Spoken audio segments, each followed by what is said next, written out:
Au 19e est une présentation de vos concessionnaires BMW du Québec en collaboration avec Via Rail Canada, la façon humaine de voyager, et Desjardins, fier partenaire du championnat de Québec.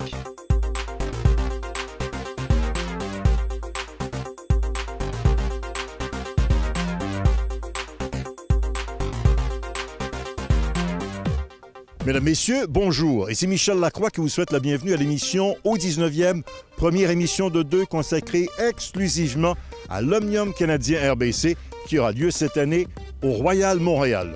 Depuis la première présentation en 1904, c'est la 10e fois que l'Omnium canadien est disputé sur les installations du Royal Montréal et la 5e fois sur la propriété de l'Île Bizarre. Venez donc avec nous dans les coulisses d'un des plus prestigieux tournois du circuit PGA Tour. C'est toujours un plaisir de s'entretenir avec le directeur de ce tournoi, l'Omnium canadien, Bill Paul, qui est là depuis plusieurs années. Bill, on était au Royal Montréal en 2001, on arrive en 2014. Quelle est la grosse différence, s'il y a une différence, entre la présentation des deux tournois? Well, it's been a long time, it seems, certainly 2001 to 14, but I mean, the club and certainly the city hosted the President's Cup in 2007. We have a lot of the infrastructure, certainly with the club committees the same, with some new faces. So I think the golf course presents itself the same. So we're going to get largely the same presentation that we had in 2001. Obviously, RBC being new to it. And what they've injected into the game, not only in this country but around the world, is I think the fans will see that, and I also think that there's a whole new brand of activities on site that spectators can enjoy. It's no longer just a golf tournament. There are a lot of other things to do while you're here, whether it's getting a club in your hand and putting lessons and getting some just sort of general lessons and some neat activation. Bill, when we last talked about the Canadian Open at the Royal Montreal, the calendar has changed on the PGA Tour. That must have affected the presentation of our national championship. Well, I think that when you're used to being in September, as we were for so long, when the opportunity came to be part of the FedEx Cup, there was a contraction of PGA Tour tournaments, or you could be outside of that. I mean, the decision was easy. You needed to be part of the FedEx Cup. I mean, the window was small, so the date that we had following the British Open, it seemed like there were all kinds of challenges with it. But as we sat back, we could sit there and moan and groan about it, but we wanted to be positive about it. That's what we were dealt with. So how do we make it better? And shortly after that came RBC on board. We went to a lot of great golf courses in terms of St. George's and the Hamiltons and Shaughnessy, and now we're back at Royal Montreal. So I think that the venue is held. I think our field has been tremendous. Certainly not only because of the RBC players, but because of all the other players that have supported us the last couple of years. So I mean, it's what we've done to work with the date and to make it better for not only the people inside the ropes, but for those spectators as such outside the ropes. Because indeed, it was quite a challenge for the people from Golf Canada to invite all these international players who had just participated to the British Open. Yeah. How did you guys do it? Well, I think, the first thing that knowing players, the way I do, I had to get a bird. How many years now? Altogether. Altogether, even when I was a summer student, like 36 years. Oh. So it's a little shocking. But, so when we're talking about the guy who knows the business, a little less hair now. But I had to get a plane. And I knew that I had to make it convenient for players, so we did it in 2007. And right now, it's probably the biggest thing that we do in terms of getting players over. I think following us is the World Golf Championship event in Akron, Ohio. So that makes it a little easier for some non-tour members that want to come over. So the date is, again, it's how we've worked with it. There's no perfect date on the PGA Tour, but I think what we've had, that's what we've been dealt with. So we'll make it better. Bien, merci beaucoup. Merci, thank you. Notre question piège cette semaine concerne bien entendu la présentation de l'Omnium du Canada. On sait que Jack Nicklaus n'a jamais remporté ce tournoi. La question, combien de fois a-t-il terminé en deuxième position? Voici les choix de réponse. Est-ce A, 2 fois, B, 5 fois, ou C, 7 fois? La réponse dans quelques instants.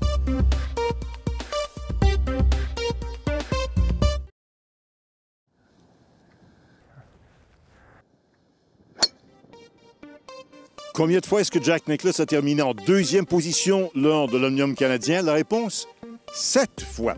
Imaginez, Jack Nicklaus détient le record pour le plus grand nombre de victoires majeures en carrière avec 18, mais il détient aussi le triste record d'avoir terminé en 2e position à 19 occasions. En compagnie de M. Alan Fletcher, qui est le fils de Pat Fletcher, qui, à 60 ans, a été le dernier Canadien à remporter l'Omnium canadien.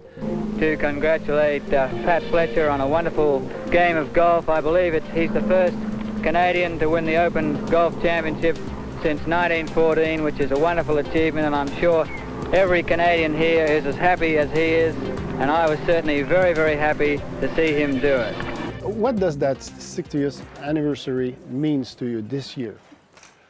Well, it has a lot of meanings, Danielle. I mean, when you go back in history of what has happened over the last 60 years, you know, it's truly amazing the acknowledgement that the Fletcher family has in reference to my father's successful win back in 1954. And to have it 60th anniversary here at Royal Montreal is especially meaningful because not only was he the golf director here for 20 years, but we are also members here. My mother was a member here. My son Mark is a member here, along with my wife and Mark's wife. And I've got grandchildren that are now enrolled into the junior camp here. So it is really gratifying and special for us to have this event on the 60th anniversary here at Royal Montreal. How old were you when your father won the event? I was 11 at that particular time. I was born in 1943, and I was 11 years of age when he was playing at Point Grey in Vancouver. And you know, I can recollect it to this day because in those days it was all on the radio. And we were all at the Saskatoon Golf and Country Club where he was the golf director. And my mother was there along with my brother and sister, and we were listening to it on the radio. And obviously, as the momentum picked up on the last 9 holes, the entire membership was huddled around a radio, and there wasn't a word said until all of a sudden he wins. Avec nous maintenant, Mark Fletcher, qui est le petit-fils de Pat Fletcher, qui a gagné l'Omnium canadien il y a 60 ans maintenant. Mark, évidemment, tu n'étais pas au monde. Évidemment. Qu'est-ce qui t'a été raconté sur la victoire de ton grand-père, puis qu'est-ce que ça t'a laissé? Depuis mes mémoires, depuis que j'ai des mémoires, c'était sûrement quelque chose qui entourait la famille avec des discussions, puis des histoires de le succès que mon grand-père a eu, pas seulement en gagnant l'Omnium canadien, mais dans son carrière de golf en général. Alors, pour être rendu au 60e anniversaire, c'est sûr que chaque année, il y a des souvenirs, des histoires qui sortent dans les médias, puis c'est vraiment quelque chose qu'on entend de qu'est-ce qu'on discute avec beaucoup de fierté. Qu'est-ce que tu retiens le plus justement de sa victoire? Est-ce que ça t'a apporté quelque chose d'un petit peu de différent? Est-ce que ça t'a permis de grandir de façon différente? Qu'est-ce que ça t'a apporté? Vraiment, les mémoires que j'ai de mon grand-père et le fait qu'il a gagné l'Omnium, ça a devenu une partie de son caractère, son personnalité, et c'était une tranche de sa vie qui a été très importante. Ça a guidé des décisions pour lui dans son carrière. La façon que ça m'a affecté, c'est que plusieurs années plus tard, je suis commencé dans l'industrie de golf aussi. Puis, certainement, il y a des personnes partout dans l'industrie qui connaissent le fait que mon grand-père a gagné ça, ici au Canada, au Québec ici, mais partout au monde. C'est une partie de l'histoire de ma famille et c'est un événement qui a été très important pour nous. Pat, it's wonderful to have a Canadian as our new Open champion, and I'd like you to say a few words to the radio audience. Well, of course, it's very, very nice to be the Canadian Open champion. I didn't think I'd ever see the day, but I can assure you I'm very, very happy. It's been a real thrill for me. En compagnie de Rémi Bouchard de Golf Canada. Rémi, on va y aller avec ton rôle de responsable des activités qui se déroulent en marge de l'Omnium canadien. Beaucoup de choses au programme. Allons-y tout d'abord dès le début de la semaine. La première journée, le 21 juillet, qui est le lundi, c'est le Pro-Am de la Fondation Golf Canada. Donc, c'est Pro-Am pro-célébrité, si tu veux, parce que tous les professionnels canadiens qui prennent part à l'Omnium canadien vont être là, et également d'autres professionnels également. Mais on a invité des joueurs de hockey des Canadiens de Montréal, des anciens Canadiens et des Canadiens de l'édition actuelle. Quand tu parles des golfeurs canadiens professionnels, tu nous donnes une idée de ceux qui seront là présents? Bon, on parle de Mike Weir, Graham Dellette, David Hearn, Ian Lagut qui jouait sur le circuit avant. Donc, tous les joueurs qui ont un statut sur le PGA Tour vont jouer. Et pour les joueurs de hockey, bon, on a des Vincent Danfous, Brian Savage, Camille Larry, peut-être Piquet Souban. Donc, une bonne brochette de joueurs de célébrités. Évidemment, les golfeurs amateurs qu'eux paient pour ramasser des fonds pour la Fondation Golf Canada. Ça, c'est jour 1, jour 2? Jour 2, c'est ronde de pratique pour les joueurs. Donc, c'est vraiment ouvert ici. Il y a quand même des activations pour les spectateurs un petit peu, mais c'est une journée qui n'a pas beaucoup de spectateurs habituellement. Mais donc, c'est la ronde de pratique officielle pour les joueurs. Et j'imagine qu'il y a un programme qui est particulier comme tel avec les joueurs, comme c'est le cas pour tous les circuits PGA Tour? Oui, le mercredi, c'est un pro-am. Contrairement à ce qu'on voit habituellement dans les pro-am, ce n'est pas un départ simultané, ce sont des départs continus le matin et l'après-midi. Donc, on prévoit à peu près 52 groupes, donc 26 le matin, 26 l'après-midi. La particularité de ça, c'est que Golf Canada, nous, on a le programme Premier Élan CN, qui est un programme de développement dans les clubs de golf. On va avoir 52 jeunes qui vont venir des différents clubs de golf qui vont être choisis pour venir cader un des joueurs du PGA Tour. Chacun des jeunes va pouvoir cader un trou, qui est la Normal 3, le 17e trou. Donc, s'ils sont assez forts, on va pouvoir transporter le sac du professionnel. Sinon, on va transporter le putter. Et habituellement, les pros sont habitués, donc ils font potter le jeune sur le verre. Donc, c'est une belle expérience pour ces 52 jeunes-là. Dans le cadre de la Semaine de l'Omnium canadien, il y a beaucoup de choses que vous allez offrir au public en général, jeunes et moins jeunes. Oui, il va y avoir beaucoup d'activités sur le site. Donc, même le samedi, c'est la journée de la famille. Donc, on invite les familles à venir participer. Puis aux différentes activités qu'on va organiser sur le site. Mais Rémi, merci. Puis meilleure des chances dans le cadre de l'Omnium canadien. Merci, Michel.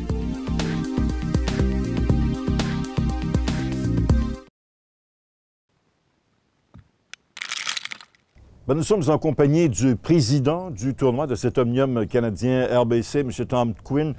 Tom, merci de nous accueillir d'abord au Royal Montréal pour la présentation de cet événement. Comment fonctionne votre comité jusqu'à présent? Vous êtes satisfait du déroulement? Oui, Michel, je pense que à date, ça roule très bien. On est un bon comité, on est chanceux ici parce qu'on est beaucoup de nos membres, puis de membres dans le club autour de l'environnement de Montréal, qui ont beaucoup d'expérience avec les événements antérieurs, les autres présidents, la Coupe présidente, puis l'autre Omnium. À date, ça roule très bien. Vous avez combien de personnes qui participent dans les comités? Vous avez combien de comités approximativement? Oui, on a à peu près trentaine de comités dans chaque secteur, puis on a pris à peu près 1600 bénévoles. À ce moment, on cherche peut-être un autre 300 bénévoles juste pour compléter toute l'équipe.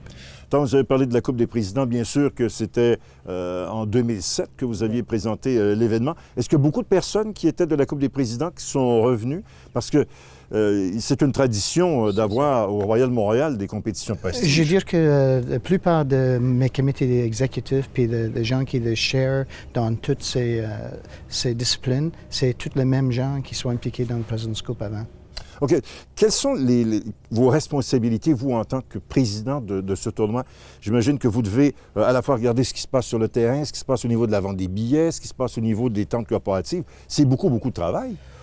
Oui, il y a beaucoup de travail, mais si, de clé dans ça, Golf Canada travaille très bien avec nous autres ensemble et avec le lien avec le PGA Tour, c'est vraiment faire un système qui est très structuré. Puis nous autres, si on a le bon monde, de bonne équipe, c'est comme tous les événements. La bonne équipe, on arrive avec le bon succès. Et je pense qu'on est une tradition, c'est notre 10e Omnium. Qui présente à cet endroit-là. Puis on est comme le club le plus vieux en Amérique du Nord. On est vraiment en tradition pour présenter ces événements-là. Puis les choses qui sont encore plus importantes, c'est les joueurs aiment beaucoup de jouer à ce club. Est-ce que vous vous êtes fixé des objectifs pour, en matière de présentation du spectacle, en matière de spectateurs, battre ce que vous avez été en mesure de faire pour la Coupe des Présidents? Je pense que la Coupe des Présidents sont très bons. Mais c'est sur un groupe de joueurs très serré. Avec un événement comme l'Omnium, si le monde qui vient comme le spectateur pour voir les choses est capable d'avoir beaucoup de choses dans une période de 3 ou 4 jours, puis est capable de suivre plusieurs joueurs dans le contexte. On anticipe pour faire un très bon spectacle. Oui, parce que vous avez 150 joueurs parmi les meilleurs au monde. Dites-moi, est-ce que vous avez préparé le terrain d'une façon particulière en vue de la présentation de l'Omnium cette année? Pas particulière, mais particulière au niveau de la standard de PGA Tour. C'est tout un terrain différent que ce que nous autres jouons jour au jour, mais c'est encore un bon défi pour les autres. Ça va rester donc le Royal Montréal, un des défis de golf les plus intéressants sur la planète. On espère, puis on pense et on va réaliser. Donc, merci beaucoup et bonne chance. Merci, Michel. Du 24 au 27 juillet prochain, 156 golfeurs professionnels s'affronteront ici, sur le parcours bleu du club Royal Montréal. Afin de vous donner une idée de l'ampleur du défi qui attend les golfeurs, je vous amène voir cette semaine les 9 premiers trous de ce parcours fabuleux. Difficulty still, the setup is the same where I would feel at the front nine is more of the scoreable nine, if there is one here. Well, you have holes number 2, number 3, number 6, a par 5, number 8, even number 9 would be considered holes that would be scoreable.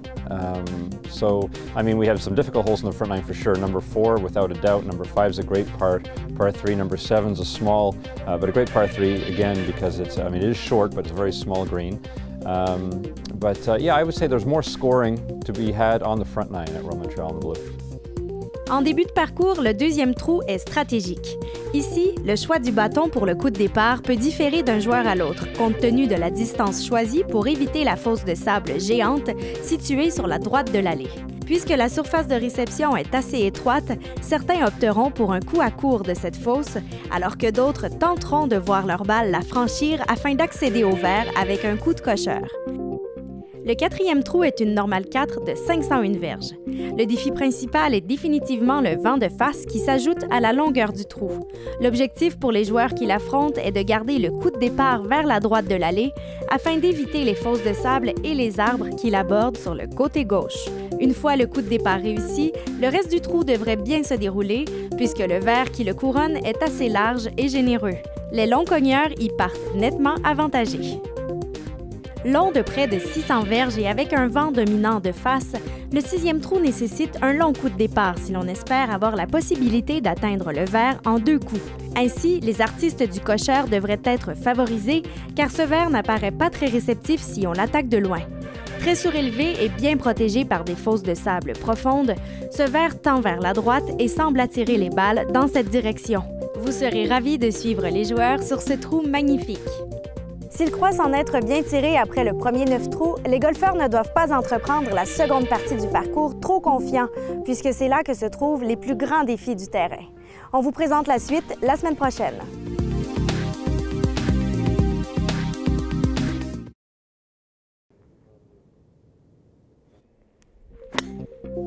Pas facile de préparer un parcours comme le Royal Montréal en vue de la présentation de l'Omnium canadien RBC. Encore plus difficile quand on tient compte que la dernière fois qu'on a présenté un tournoi de ce genre ici, c'était en 2001. Comment est-ce qu'on s'y est pris? On a obtenu les réponses en compagnie du surintendant du parcours, Greg Greer. Notre but à tous les jours, c'est de préparer le terrain en termes de tournoi. Pour l'Omnium qui va se passer en juillet, c'est juste d'amener un petit coche en haut. Notre préparation jour à jour, ça reste la même. Puis on va faire tous les petits détails la semaine avant le tournoi. Mais en attendant, on essaie de le protéger le plus possible. Parce que le but, c'est d'avoir gazon rendu au tournoi, parce que c'est plus facile à enlever le gazon que pousser le gazon dans une semaine. Présentement, ils ont passé en mois de mai. Ils ont fait une visite, puis ils envoient un advance report du PGA avec beaucoup de détails dedans. Mais en général, pour la semaine avant de la tournoi, il veut des greens qui roulent à 10,5, puis le rough va être coupé à 2,5 pouces. De là, on va faire des choix si on veut aller beaucoup plus vite, un petit peu plus vite. Mais ici, on a des petits greens avec beaucoup d'ondulation. Si on monte les greens trop vite, on va perdre beaucoup de positions de pin. President's Cup, c'était le temps idéal. Fin septembre, le terrain ne peut pas être plus beau. En juillet, on n'a jamais vécu un tournoi en juillet. Fait que ça va être un peu différent, mais moi j'imagine que ça va être très ferme et assez rapide que les joueurs vont bien aimer notre parcours. C'est quelque chose qu'on avait en 97, on avait fait un petit tee. En 2001, on a élargi, puis encore l'année passée, on a mis un autre 30% de tee. Puis eux autres, ils vont utiliser là, puis nous autres, on fait notre entretien de ce tee comme on fait sur les fairways. Fait qu'ils veulent que le gazon soit la même, puis le feeling, quand ils frappent la balle, soit la même aussi.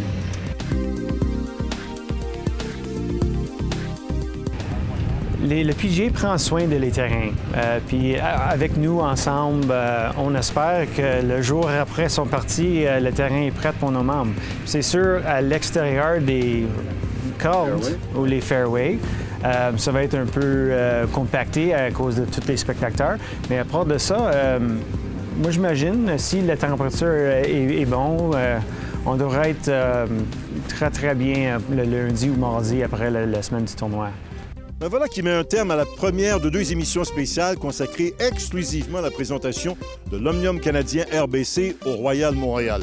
J'attire votre attention pour notre 2e émission au cours de laquelle on s'attardera davantage à l'élément historique du Royal Montréal, le plus ancien club de golf en Amérique du Nord. Et on va également regarder de quelle façon on a préparé spécifiquement le parcours en vue de cette compétition.